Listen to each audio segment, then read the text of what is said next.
Welcome to Jazztime. Jazztime.com is an online store that buys, sells, trades authentic luxury watches. We make these videos so our customers can easily choose the best watch for themselves in the comfort of their own home.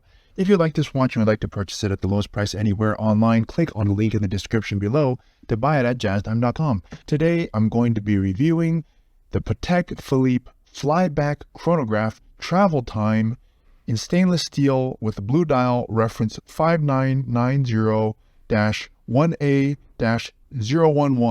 I'll tell you a little bit about the history of the Nautilus, then tell you about where this watch stands in the lineup of other similar Nautiluses, then tell you specifically about the case bezel dial bracelet, finally try it on and give you my thoughts. So let's start with the history.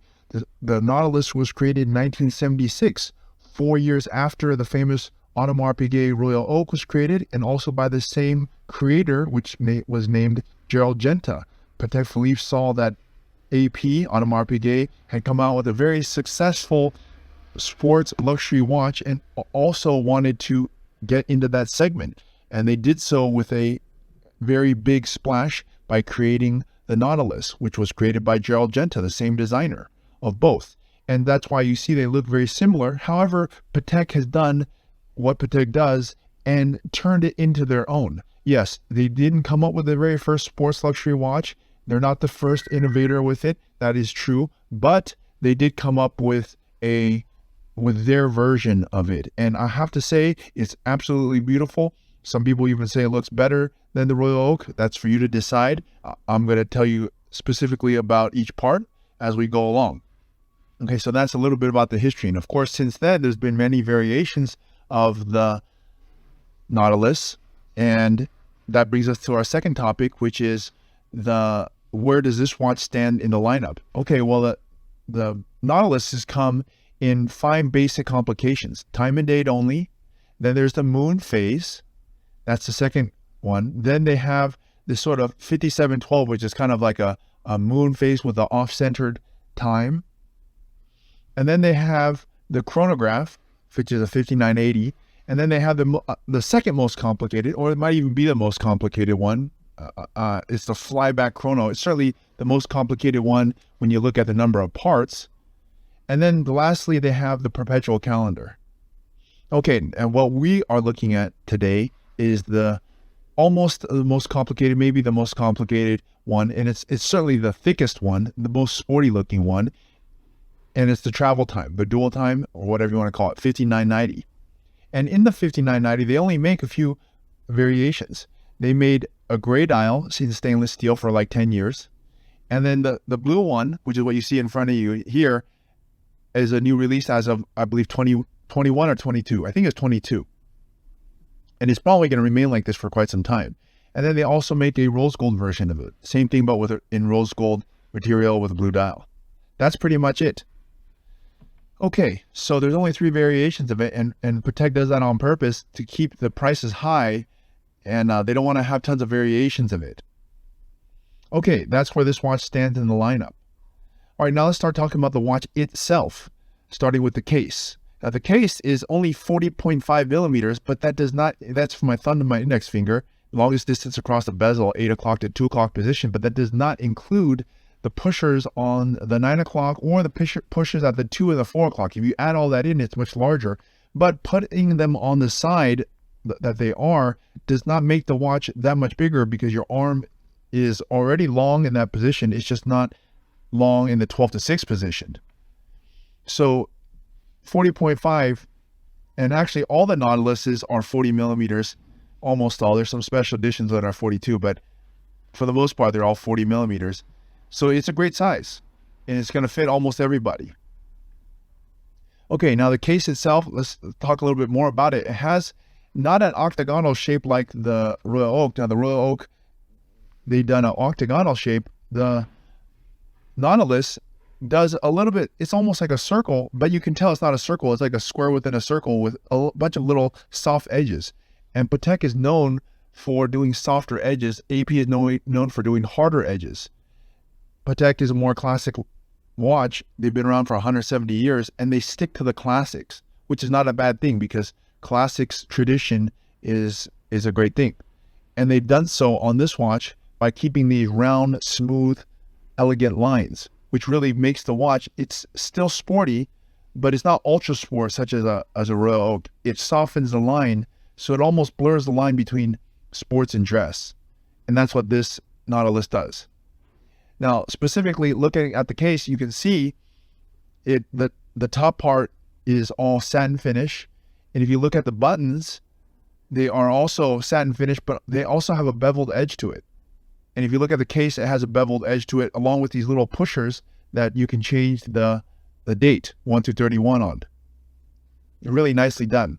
And they house, in order to keep the crown housed so that it's balanced between left and right side, they house the crown with this crown guard so that it looks equivalent on left and right. It's a really timeless design, if you ask me. Okay, and the case itself integrates into the bracelet perfectly in only a way that Patek can do so. Okay, now let's move on to the bezel. The bezel, as I just told you, it's kind of like a circle, it's kind of like a square, and it has these edges to it. So it's hard to describe the exact shape to it, other than to say it's a Nautilus. All right, it has this very characteristic design.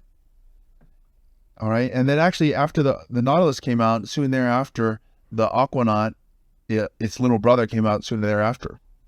Okay, anyways, let's move on to the dial. Now, the dial, the 5990 has been out for quite some time, more than 10 years, and it's always been in a gray dial on stainless steel. They just recently changed it as of 22 to this blue dial that you see here, so they're quite near. And what else they also changed is, I'll show it to you when I talk about the buckle, but the buckle has also changed as well. The dial. Now let's talk about the dial a bit here. Now at the 12 o'clock position, this is 1 through 31. That's the date, whatever the date is, 1 through 31. At the bottom is a running. It's the minute counter. Okay, so 1 through 60. Okay, when you run the chronograph with the top button, the chronograph runs, and then the sub dial at the bottom moves over one tick every time the 60-second goes around once. And it has a 60-second counter. And noticeably, I'll also say, it's one of the few watches where they put Patek Philippe emblem at the bottom as opposed to the top. Usually, almost always, actually, I can't even think of a single time where they put Patek Philippe, the logo, at the bottom. Instead, they put it at the bottom instead of the top. And I believe they did so because there's no space at the top, so they put it at the bottom. It's an interesting choice. It makes it look quite funky. I like it. Okay. Now, let me show you the other thing is the pushers on the left-hand side. The pushers on the left-hand side make the hour hand of the current time go up or down. So let's say, and the filled-in luminescent hour hand is local time. Okay? And then every time that passes 6 o'clock, if it's 6 a.m., it'll turn white. If it's 6 p.m., it'll turn blue. So let me show you. All right? And then the skeleton hand behind it, that's home. So presumably you're going out to, let's say, Asia or Europe or something like that. You might set the local time, which is the filled in hand. That's all the hand right in front of you, the normal hand. That's the local time, like in let's say Germany or something. Okay. And that'll be the time. And that way you can tell if it's nighttime or daytime where you're at. But more importantly, the skeleton hand will be set at your home. Like, for example, if you're home, we're here in California at Jazztime. So the skeleton hand will be here in California, and the skeleton hand will tell you what the time is at home is, and it'll also tell you as a night or day. So as I said, when it passes 6 p.m. or 6 a.m., 6 a.m. it'll turn white, 6 p.m. it'll turn blue. So that allows you to tell both the time in both time zones at just a glance of your watch. It's actually a nicer system than the GMT, if you ask me. Okay, and for this, Patek calls it the travel time. Not only does it have the function of calculating elapsed time, having a chronograph, which is very useful. You can time how long it took you to, for example, make a steak, or how long you've been waiting for somebody, or how long it takes to get somewhere. You can also tell the time when you're traveling at whatever place you're going, and also know the time at home. So it's a very useful complication, more useful than you might think. Actually, in my opinion, the two most useful complications are GMT and chronograph, and this one has both. I don't really think other complications such as split second or, minute repeater or perpetual calendar are very practical, because how many of us wear the watch every single day? So perpetual calendar not helpful. How many people really use, the sound to check your minute repeater, or how many people, you know, some of those are tourbillon. I don't know. Some of these complications are very cool, but they're not very useful. These are the two most useful, and I believe Patek Philippe knows that, and that's why they did that in this watch. Okay, now let's move on to the movement. Now the movement has really not changed. They use this dual time chronograph movement in their other watches. They actually use it in their chronograph collection. I think it's 5924 that they use the same movement in, or maybe 5. Yeah, they do. So it's common that Patek, or they also use this, I think, in their Aquanauts or something. No. They use it in their complications 5924. It's a pilot watch, which has a chronograph and a dual time, you know, all in one. It's complicated movement, and as such, it makes this watch. By the way, I forgot to tell you, when we're talking about the case, it's the thickest of all the Nautiluses. Now you might think, well, thick is bad. No. In my opinion, thick is good. This is a sports watch. It's supposed to be thick, chunky, sporty, and therefore, at a height of 12.5 millimeters, it's not thick.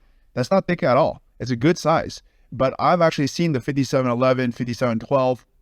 Those other ones that are ultra thin, like 8-9 millimeters. To be honest, I don't like it. It's too thin. For a sports watch, it's got to have some heft to it.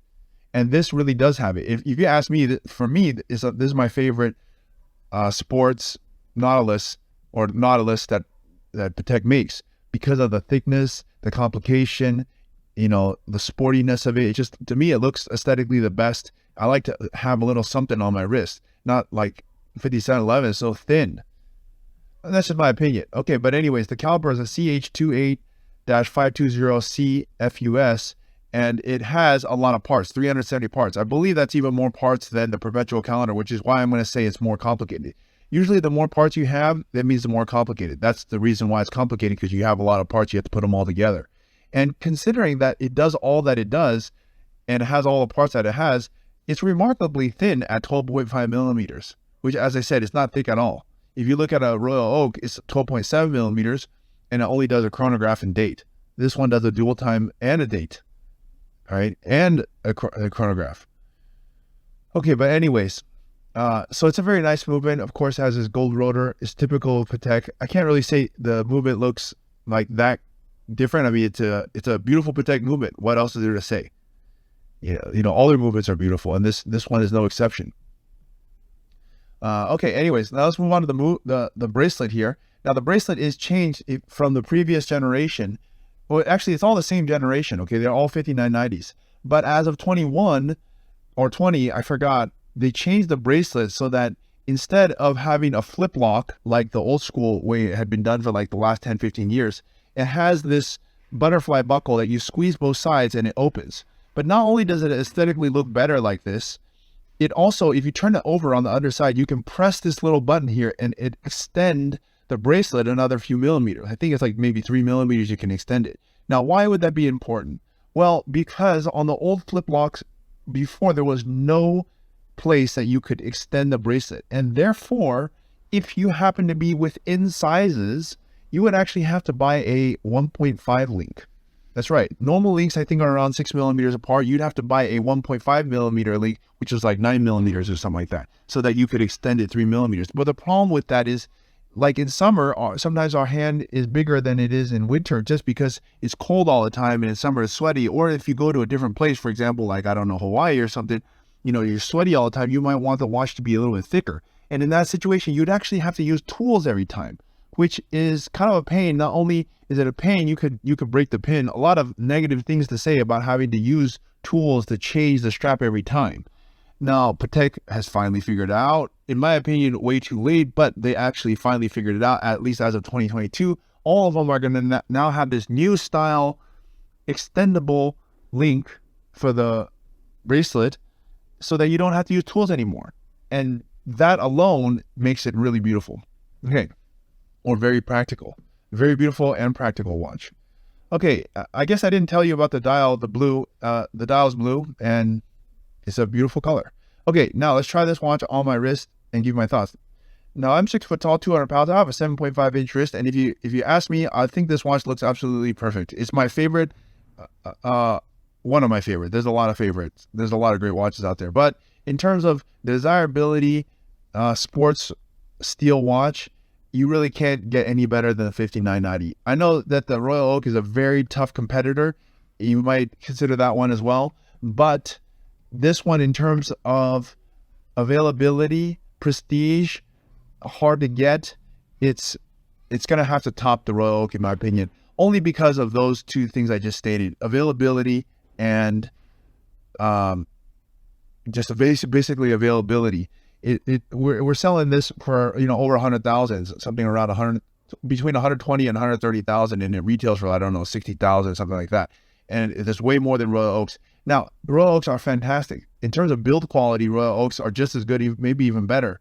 You know, I can't say better. They're both the same in terms of build quality. Bracelet, case, movement, everything is perfect on the AP. But AP makes a lot more sports watches because they basically are doing Royal Oaks all the time, and Patek is not.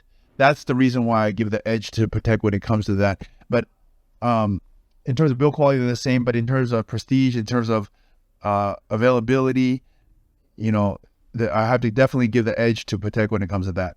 Okay. So anyways, I really love this watch. I think you probably do too. That's why you're watching this video. And look, if you want to buy it at the lowest price anywhere online, click on the link in the description below to buy it at jazztime.com. If you want to find out more about the watch you just saw in the video, you can just click below on Show More to see the full description. Then you can check the link next to Model as seen in video, click on it, and you will get to the proper page where you can see all the details. If you're watching on a mobile phone, you have to click on the arrow down on the right hand side below the video to see the full description. If you like this video, please give us a thumbs up. If you would like to share this video with your friends, you can use the share button below and share it on any platform you like. If you have questions, constructive feedback, want to tell us about some mistakes or misspeaks, just write a comment below. If you want to see more videos like this, you should subscribe to our channel and visit our channel page where you can find all the videos. And if you're interested in a specific watch brand, you can check out our playlists. If you want to check the price for a watch or want to buy one, remember at jazztime.com you always get a steep discount, so you should check the prices with us. If you want to know the price for a specific watch, just go to Google, type in Jazztime, plus the brand, model, and the details you're interested in, and Google will find the right page for you. Thank you for watching.